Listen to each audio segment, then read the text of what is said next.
샬롬, 좋은 아침입니다. 이요한 목사입니다. 하나님의 말씀으로 하루를 여는 오늘 다시 시작 오다시.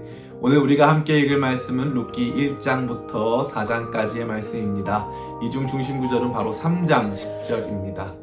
그가 이르되 내 딸아 여호와께서 내게 복 주시기를 원하노라. 내가 가난하건 부하건 젊은 자를 따르지 아니하였으니 내가 베푼 인애가 처음보다 나중이 더하도다. 따뜻한 휴먼 드라마를 연상하게 하는 룻기는 여러모로 매력이 넘치는 이야기입니다. 우선 룻기는 회복의 이야기를 담고 있죠. 룻기의 배경은 사사시대 베들레헴입니다. 베들레헴은 원래 빵집이라는 뜻입니다. 그만큼 음식이 풍족한 지역임을 알게 하는데요. 그 베들레헴이 사사들의 통치 시기에 피폐해지고 궁핍해져서 나오미와 그의 남편과 아들들이 탈출하여 이방 땅으로 향하게 됩니다. 그 이방 땅에서 나오미는 남편과 자녀들의 죽음을 맞이하게 되지요. 룻기는 이와 같은 절대적인 절망에 놓여져 있는 나오미의 이야기를 통해 그 시대상을 고발해주고 있는 것입니다. 그러나 그러한 절망은 결코 끝이 아니었습니다.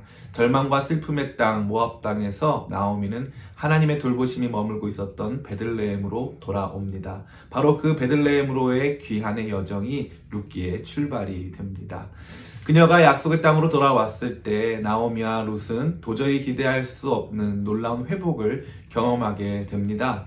이와 같이 룻기는 사사시대의 어두움을 깨트리고 빛을 비추시는 하나님의 놀라운 회복을 우리 모두에게 전하여 주는 회복과 역전의 이야기가 되겠습니다. 또한 룻기는 여인들의 이야기입니다. 여성들이 역사의 주체로 취급받지 못하던 시대를 살아가던 여성들, 심지어 남편도 잃고 자녀도 없었던 그 여인들의 이야기에 하나님께서 관심 가주시고 그들을 통해서 새로운 역사를 만들어 가심을 보이시는 것이죠. 이와 같이 룻기는 여인들의 이야기이며 매우 독특하다고 할 수 있습니다. 또한 룻기는 신실한 사람들의 이야기입니다. 룻기에는 하나님의 행동이 직접적으로 나타나지 않습니다. 사람들의 말과 행동이 전부지요. 대신 그들은 모두 서로가 서로에게 인애를 베풉니다. 남편을 잃은 이방 며느리는 그에게 남겨진 시어머니를 버리지 않고 시어머니 나오미는 그 며느리 룻을 위해 보아스와 결혼시키려고 작전을 펼칩니다. 또한 보아스는 이방 여인 룻을 아내로 맞이하여 나오미의 죽은 남편과 자녀들의 이름으로 기업을 물려주게 되는 것입니다. 이러한 내용들 외에도 룻기에는 정말 많은 의미들이 조화롭게 숨겨져 있어서 읽으면 읽을수록 우리 모두에게 많은 유익을 주고 있습니다. 이렇게 특별한 룻기에서 우리가 주목하기 원하는 것은 바로 기업 물을 자라는 것입니다. 히브리어로 고엘이라고 하는 이 단어는 구속자, 기업 물을 자로 번역됩니다. 일반적으로 고엘은 다른 사람을 위해서 대가를 지불함으로 그 사람의 신분과 권리를 되찾아주는 사람을 의미합니다. 그래서 가까운 친족들이 그러한 일들을 해주게끔 되어 있지요.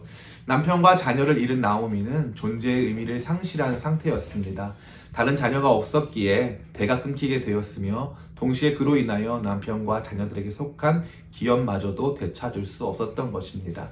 그러나 이러한 나오미를 위해서 인애를 베푸는 며느리 룻, 또 그 룻을 아내로 맞이하여 궁극적으로 나오미의 고엘이 되어주는 보아스를 통해서 나오미의 삶은 이제 존재의 의미로 충만하여지게 된 것입니다.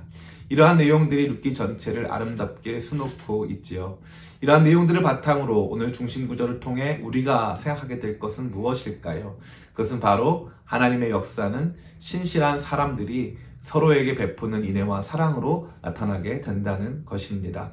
앞서 생각해본 그대로 사사시대에 드리워진 절망 속에서 비극적인 삶을 살아가던 나오미의 삶이 놀라운 회복으로 돌아서는 데에는 이방 며느리 룻의 신실한 사랑과 보아스의 신실한 배려가 있었다는 것입니다.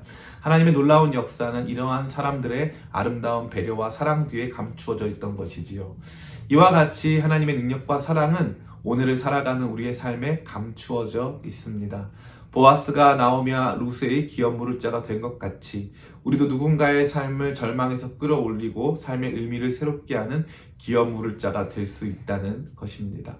물론 우리에게는 궁극적인 기업 물을 자, 고엘이 되시는 대속자 예수 그리스도께서 계시지만 동시에 룻기 말씀을 통해서 하나님께서 우리가 우리 서로에게 기업 물을 자가 되어 서로의 삶을 북돋아주고 새롭게 할 수 있음을 보게 하시는 것입니다. 이 귀한 말씀이 주는 도전과 같이 이 아침에 우리도 우리 주변 누군가의 기업 물을 자가 되어 하나님의 역사의 통로가 되기를 진심으로 원합니다. 오늘 하루도 이 말씀으로 서로가 서로에게 사랑을 베풀고 기업 물을 자가 되어주는 우리가 되기를 원합니다. 오늘 다시 시작. 다시